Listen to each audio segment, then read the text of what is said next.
재산 분할을 처음 하는 사건이 있었어요. 네. 그 최초의 1호 사건이었어요. 그때 법이 바뀌어갖고 이혼할 때 위자료가 아니라 재산을 너나 가져라, 이게 법이었는데 네. 그 비율을 어떻게 하느냐 해서 저는 남자 대학생과 여자 대학생이 결혼해가지고 가정은 여자 대학생이 부인이 책임지고 또 외부에서 이렇게 재정적으로 충당하는 건 남자가 했다 하면은 두 사람 사이에 그 재산은 공동으로 모은 것으로 합의가 된 것이다. 이렇게 생각을 해서 2분의 1 반반씩 해라. 네. 이렇게 판결을 했어요. 그런데 이제 그 뒷말이 많았죠.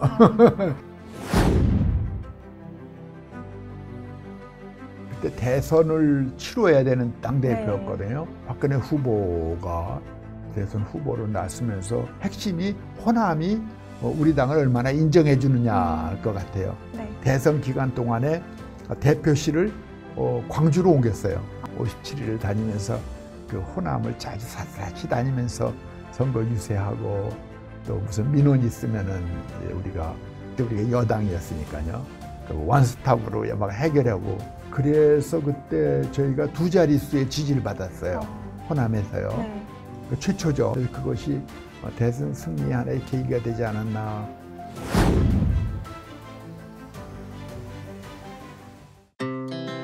Our hearts beat to the city streets. We began to feel the fire. We wanna chase the night, wanna dance to the light, pull the stars from the sky, just two hearts running wild.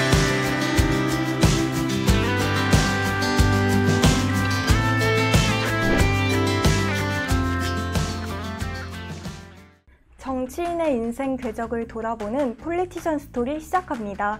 저는 진행을 맡은 뉴스핌 신정인 기자입니다. 오늘은 5선 당대표 출신 황우여 국민의힘 상임 고문님 모시고 이야기 나눠보겠습니다. 고문님 안녕하세요. 네, 요즘 날이 좀 많이 쌀쌀해졌는데 어떻게 지내셨어요? 요새 잠깐 외국에도 좀 갔다 오고 그동안 밀리어 있는 네. 프로그램이 있어가지고요. 그리고 동지들이 좀 고생하면은 제가 이제 변호사니까 네네. 좀 찾아뵙기도 하고 그러면서 지내고 있습니다.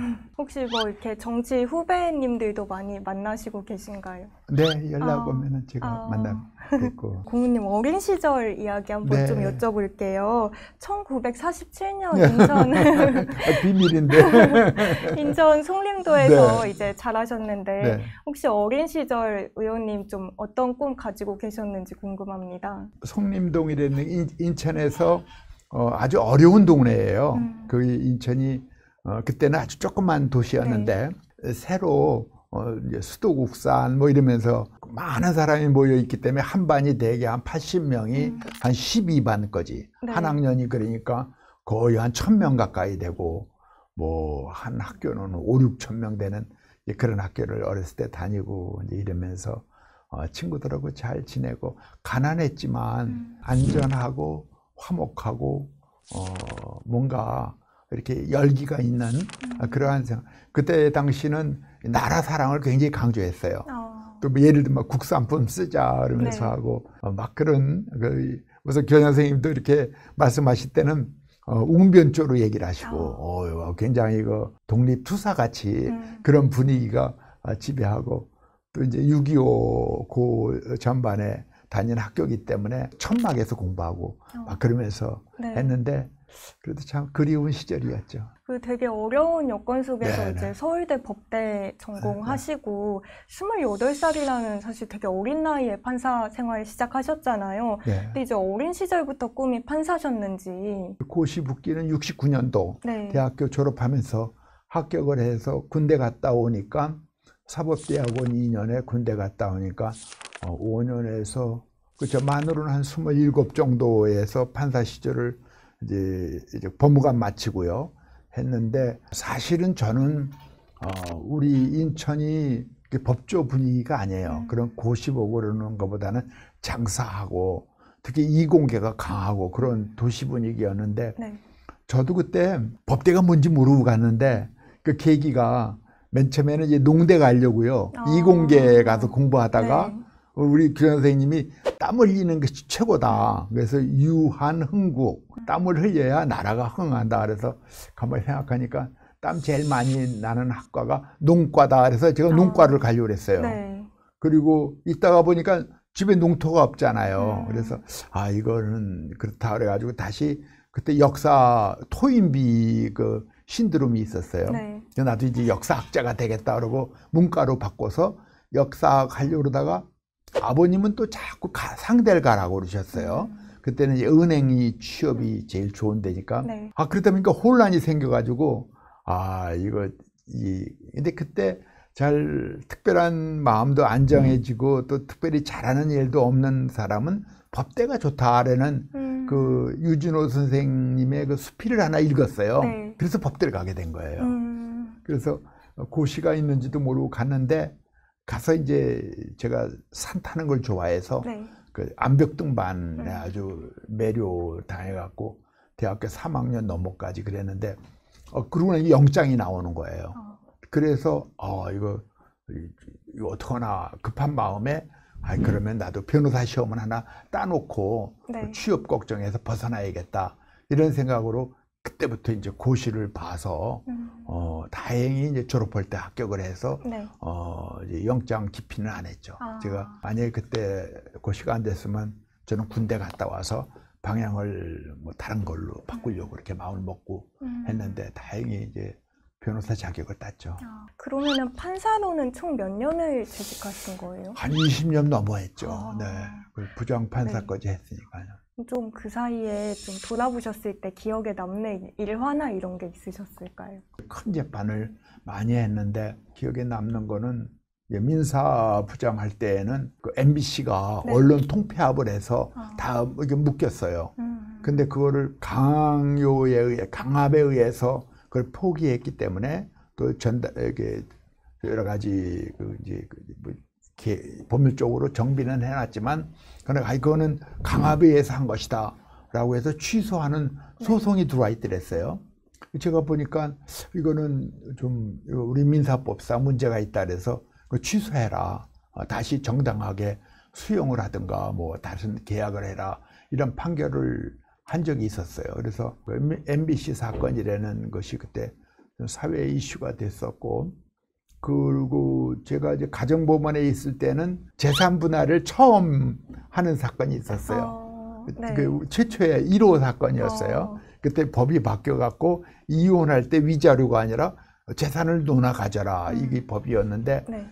그 비율을 어떻게 하느냐 해서 저는 남자 대학생과 여자 대학생이 결혼해가지고 가정은 여자 대학생이 부인이 책임지고 또 외부에서 이렇게 재정적으로 충당하는 건 남자가 했다 하면은 두 사람 사이에 그 재산은 공동으로 모은 것으로 합의가 된 것이다. 이렇게 생각을 해서 2분의 1 반반씩 해라. 네. 이렇게 판결을 했어요.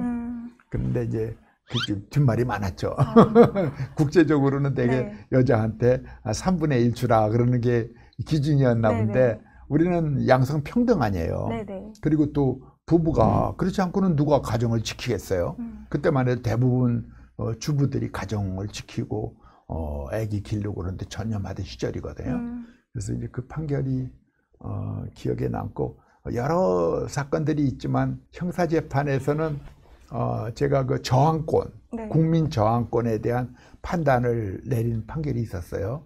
그 명동 사건이라고 굉장히 큰 사건인데 그것이 성직자도 있고 그래서 제가 사실은 그 사건 이제 피하려고 했는데 목사님들이나 여러분들 얘기가 그냥 맡겨졌으면 하는 게 옳다 그래서 하는데 그때 그 전상석 부장께서 이제 재판장이셨는데 제가 이 저항권 문제가 있을 것 같다 그랬더니 그럼 한번 연구해서 써봐라 그래서 제가 각종 문헌을 다 이렇게 문헌을 섭렵해서 저항권 부분을 정리해서 그 판결이 남아서 우리나라의 최초의 국민 저항권에 대한 판결이었죠.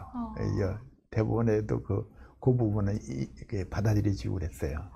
판사 생활 하시면서 되게 획기적인 그런 네. 판례를 어떻게 보면 남기신 건데 네. 특히 뭐 이혼 부분에 있어서도 저도 만일의 사태가 나중에 생기면 상담을 좀. 아니, 그럴 일은 없겠지만 네. 그래도 그 우리나라가 국제적인 것보다도 좀 뭐라 그럴까 혁신적으로 네. 그래야지. 그렇죠. 난 그게 옳다고 봐요. 판사로서 어쨌든 일도 상당히 성공적으로 잘 하시고 또 오래 하셔서 애정이 많이 생기셨을 것 같은데 이제 판사 생활을 뒤로 하고 정계로 넘어오셨을 때 뭐 고모님 개인 스스로나 아니면 가족분들 우려도 좀 있으셨을 것 같아요. 그때 좀 어떠셨어요? 원래는 교수하라고 우리 선생님이 네네. 이 교수 수업을 시켰는데 판사한 다음에는 이제 그걸 천직으로 생각하고 판사에 충실하려고 했는데 우연치 않게 아까 MBC 판결 같은 것이 이제 네. 조금 준말이 있었어요. 근데 이해창 대법관께서 감사원장을 가시면서 저보고 네. 같이 좀 가자고 그러시더라고요. 아. 근데 이해창 대법관은 그때 아주 훌륭한 법관이셨을 뿐만 아니라 사회적인 덕망이 높은 분이거든요. 그래서 이제 같이 가자고 그러실 때 제가 기도하고 나서는 그냥 모시고 가야겠다. 이게 하나님의 뜻이 아닌가라고 제 개인적으로 생각해서 네. 그것이 감사원까지 가는 거는 괜찮았는데 네. 감사원에서 여러 가지 또 이야기가 겹치면서 결국은 이해창 대법관이 감사원장이 정계에 들어오면서 또 저보고 가자고 그러셔갖고 네. 그때는 좀 어떡할까 하고 이건 완전히 감사원까지만 해도 사법부지만 여기는 정계는 우리 사법관들로서는 이게 아주 경계를 넘어서는 거거든요. 그런데 제가 이제 같이 모시고 그러고 같이 하겠다라고 결심을 했는데 우리 아내가 정치인 집안의 딸내미예요. 그래서 아내는 아버지 하는 걸 보면서 네. 그렇게 결정이 된다면은 자기는 따르겠다고 그랬는데 그 후에 쭉 지냈는데 우리 애들은 네. 아버지하고 딱 절연을 하더라고요. 그래서 절대 아버지가 정치한다는 말을 얘네들이 입 밖에도 안 내놓고 막 그래가지고 네. 큰딸이 결혼할 때 아무도 몰랐어요. 아무도 모르고 갔는데 이제 교회에서 조그맣게 모여서 결혼했는데 자기 가장 친한 친구가 한겨레 신문사 기자였어요. 걔가 와보더니 저 사람이 네 아버지냐 그래가지고는 요만한 기사를 네. 이제 사후에 냈어요. 그래서 알려지게 됐죠. 근데 그 애들은 이제 아버지가 정치인이면은 어떻게 그런데 쉽으니까봐. 그래서 저도 애들은 다 이렇게 자기 세계를 지킬 수 있도록요. 신경을 많이 썼죠. 자녀분들은 반대가 좀 있었더라도 사모님은 이제 정치 네. 생활 하실 때 고민 상담이나 조언 같은 것도 많이 하셨을 것 같은데. 많이 저거 정치권에 들어와 보니까 주변에 네. 판사나 이런 고위 관료로서 대하던 사람들하고 다른 거예요. 그래갖고 하던데 실망도 되고 너무 이제 걱정도 되고요. 그래서 집에 와서 나도 모르게 이게 좀 훌륭한 사람들하고 이렇게 해야 되는데 이런 얘기를 불만스럽게 했나 봐요. 네. 그랬더니 우리 집사람이 성경에 다윗 임금이 그 같이 따라다니던 한 300명 가량이 300~400명 이제 따라다니는 사람이 아주 그 당시에는 이 다윗 이 임금도 아니고 피해서 다니던 때라 그 성경에 보면 옛날 비루라고 그랬어요. 요새 말로 하면 뭐 불안당 아니면은 정말 오갈 데 없는 사람 그런 사람들이 모여서 네. 있었던 거예요. 그 얘기를 하면서 아니 다윗 임금은 그런 사람들하고 나중에 훌륭한 임금이 되는데 내가 볼 땐 당신 주변의 사람들 아주 훌륭하더라 이러더라고요. 그래서 내가 그때 크게 반성했죠. 이게 내 문제구나 하고 그래서 주변 분들을 그 다음에는 제가 뭐 이렇게 평하고 그러는 거를 제가 딱 금하고 다윗 임금은 그래 맞아 다윗 임금 같이 했던 사람보다는 100배 훌륭하지 않냐 그런 생각으로 이제 마음을 바꾸고 정치인들 그 우리 사모님들이 큰 영향을 미쳐요 정치인들한테. 네. 그렇기 때문에 지위도 좀 우리가 인정을 해드려야 되고 또 고생을 많이 하시거든요. 그래서 그 고생하는 것도 우리가 좀 알아드리고 그래서 남편의 일에 그냥 따른다는 것이 아니라 나름대로의 영향을 미치고 있다는 것을 실체를 인정해서 잘 좀 대우를 해드렸으면 하는 게 제 생각이고 애들은 반대한다기보다도 그걸 이제 절연하고 싶어 하는 거예요. 나누고 싶어 하는 거죠. 아버지는 아버지고 우리는 우리다 그러는데 우리 애들이 그게 좀 강해가지고요. 네. 근데 선거 때는 아주 열심히 도와주죠. 그래도 끝나고 나면 또 근데 이제 당시에 첫 시작이 신한국당에서 15대 국회의원으로 시작을 하셨잖아요. 그때 분위기랑 지금 분위기랑은 또 많이 다를 것 같은데 좀 그때 첫 생활하실 때 어떠셨는지도 궁금합니다. 지금은 완전히 자유롭고 선수나 이런 것이 별 의미가 없는 정치 분위기인데 옛날에는 그 선배들에 대한 것이 아주 엄했어요. 또 그 선수에 따라서 아주 그 딱딱 정해져 있고 그래서 그는 벌써 옛날 얘기죠. 그때는 그래서 선배들한테 배우려고 그러고 초선에는 뭘 하고 재선에는 뭘 하고 이게 다 정해져 있었어요. 그래서 그대로만 이렇게 잘 진행하면은 배울 수 있고 또 동료들도 형성이 되고 그러는 그런 분위기고 그때는 이제 국회의원을 설량이라고 그래갖고 상당히 존경하는 분위기고 지도력이 부여되는 그런 시기였는데 벌써 옛날 얘기죠. 당시에 하시면서 좀 어려우실 때 좀 도움을 많이 받거나 조언을 받았던 의원이나 정치인분들 좀 있을까요? 그때 당시에는 저희가 우리 당내뿐만 아니라 여야가 참 친했어요. 아주 친해서 어려운 일이거나 뭐 이렇게 의논하고 서로 의지했던 게 김영진이라고요. 저 해남 완도 그쪽에 출신 국회의원인데 나보다 선수는 한 해 빠르셨고 그렇죠. 나중에 그 농림부 장관도 지내시고 그런 분인데 같은 이제 교회 장로로서 형제 같은 그 우애를 나누면서 우리 당과 민주당의 당론에 좀 어긋나더라도 누가 뭘 하겠다 할 때는 서로 도왔어요. 입장을 같이 하고 그래서 왜 당내를 설득하면서 그때 그렇게 했습니다. 당시가 조금 더 끈끈했던 분위기였던 것 같은데 그때는 뜻이 맞으면 여야를 넘어서도 올바른 일이다 그러면은 이제 마음을 합치는 의원들이 형성이 되고 그랬어요. 좀 더 시간이 이제 흘렀을 때 새누리당 대표를 또 역임을 하셨잖아요. 그때 사실 새누리당 때도 좀 내분도 굉장히 심하고 사실 당이 많이 어려운 상황이었는데 혹시 좀 그때 힘들면서도 좀 기억에 남는 순간이 있으시다면? 새누리당 당대표를 할 때는 그때 대선을 치러야 되는 당대표였거든요. 어려운 자리죠.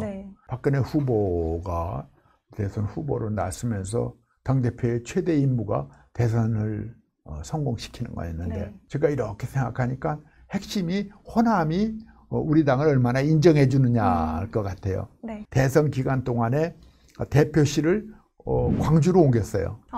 그래서 광주에서 조그만 이제 장급 되는 호텔에서 좀 머물면서 지냈죠. 57일을 다니면서 그 호남을 자주 샅샅이 다니면서 선거 유세하고 또 무슨 민원 있으면은 그때 우리가 여당이었으니까요. 그 원스톱으로 막 해결하고 최고회의도 웬만하면 내려오라고 그래서 거기서 하고 이렇게 하면서 호남 분들에게 다가가려고 노력을 했는데 그래서 그때 저희가 2자릿수의 지지를 받았어요. 호남에서요. 그 최초죠. 이제 그렇게 되면 이제 수도권에는 호남 분들이 많이 계시잖아요. 거기선 20% 이상의 지지가 나왔다고 저는 보는 거죠. 그래서 그것이 대선 승리의 하나의 계기가 되지 않았나 싶고 또 하는 편에서는 호남에 대한 애정이 생기더라고요. 호남이 아주 산청 경계가 아름답고 무엇보다도 음식이 맛있어요. 호남 음식은 아주 굉장히 맛있어요. 그래서 음식을 너무 좋아하게 됐고 또 호남 분들이 아주 정이 많고 의리를 중요시해요. 그래서 한번 이렇게 인연을 맺으면은 아주 절대적이에요. 지금도 그분들하고 교우를 하고 이렇게 지내는데 아주 좋은 추억이 됐죠. 고모님께서 생각하시기에 호남 분들의 마음을 사로잡을 수 있는 그런 특별한 방법이 있으셨는지 궁금한데요. 그분들이 원하는 것이 현지인의 중용해요. 수도권에 와 있는 호남 출신 분을 장관에 앉히고 또 무슨 귀한 일을 맡기고 그러는 것도 고맙지만 현장에 있는 분들을 직접 불러오는 거를 호남인을 썼다 이렇게 생각해요. 그러니까 호남에서 생활하는 거기에 있는 호남인을 발탁해 줘야지 서울에 와 있는 고향만 호남이다라는 분 가지고는 호남 분들이 그럼 우리도 다 서울 가야 되잖아요 이렇게 하고 있거든요. 그 말은 제가 아주 뼈 아프게 받아들여서 그 외에 우리 당에게 제가 늘 얘기가 그 지방을 우리가 우대한다 할 때는 그 지방에 있는 분들을 이렇게 모셔서 정부직이나 또 당직이나 이렇게 드리는 게 맞다. 그렇게 제가 얘기를 하고 있죠. 제가 갑자기 드는 생각인데 별명 혹시 뭔지 알고 계세요? 고모님 별명이 그 어당팔이라고 어수룩하지만 당수가 8단 이런 별명인데 혹시 그 별명 어떻게 나오게 됐는지. 정치부 기자들, 네. 반장들이 지어준 이름이에요. 네. 그래도 저 당수는 모르거든요. 검도는 7단이에요. 근데 방수는 입문도 안 했는데 네. 이제 저 사람이 뭘 할까 그러다가 보면은 그래도 열심히 해서 뭐를 하나 일을 해결해 내는구나 아마 그래서 이제 칭찬 반 놀리는 거 반 그래서 진 것 같습니다. 요즘 사실 최근에 새로 생긴 별명은 또 뭐냐면 사랑을 많이 강조하셔서 이제 사랑의 황우여라고. 그거는 그 요새 말로 사랑이지만 옛날에는 사랑 애자를 쓰잖아요. 네. 조국의 네. 그 사랑이죠. 그게 요새 표현으로는 사랑이지만 옛날에도 엄청 중요했어요. 조국의 또 애당심, 그다음에 동지애 이런 것은 그렇기 때문에 그런 것을 막 이렇게 불태워서 국가 일을 보고 또 당 일도 보고 또 동료들하고 같이 이렇게 어울리려면은 그 안에 아주 뜨거운 사랑의 정신이 있어야 그게 연결이 되는 거기 때문에 새로운 얘기가 아니라 네. 그 표현을 그렇게 했다는 거죠. 개인적인 일상 이야기 좀 네. 여쭤볼게요. 제가 고모님 프로필 사진 카톡 보면은 항상 이렇게 화목한 가족 사진이 자주 보이더라고요. 너무 보기 좋은데 혹시 이렇게 가족분들도 고모님 정치 하시는 거 좀 조언이나 응원 많이 하시는지 지금 궁금합니다. 가끔 우리 애들도 이제 교회를 다니니까 네. 이제 기도를 자기들이 아빠 위해서 하면서 좋은 얘기를 해줘요. 이게 우리 형제들의 결론입니다 하고 요새는 아빠는 절대 후배들하고 경쟁하려고 그러지 마세요 그 얘기를 해요. 그래서 그게 무슨 말이냐 그랬더니 네. 후배를 키우고 높이고 잘 뒷받침하는 일에 이제 아빠는 전념하세요 그 얘기를 하더라고요. 그래서 내가 뭘 또 잘못한 게 있나 하고 한번 돌이켜 본 적이 있는데 네. 이제 그러한 그 자녀들이 생각하는 아버지의 그 모습이 사실은 제가 좀 부족하죠. 그래도 그런 데 대해서 아버지를 걱정하는 거 아닌가 싶습니다. 혹시 손자, 손녀분들도 이렇게 궁금한 거 있으면 할아버지한테 정치 관련해서 뭐 물어보거나 이러기도 하는지. 그런 거보다는 네. 요새 애들이요. 네. 초등학교만 돼도요. 인터넷에 들어가서 할아버지를 그냥 자세히 서치를 해요. 네. 그래가지고는 누가 할아버지에 대해서 네. 무슨 얘기를 했나도 정확히 알고 있고요. 그래서 내가 그 얘기를 하죠. 이렇게 그분들이 그런 얘기 하는 것도 잘 받아들여야 된다. 그리고 이제 늘 이렇게 좋은 얘기만 하고 좋은 모습만 되고 사람은 그럴 수가 없다라는 걸 이제 얘기를 해주죠. 그리고 우리 꼬맹이 아주 막내는 지금 초등학교 1학년인데 네.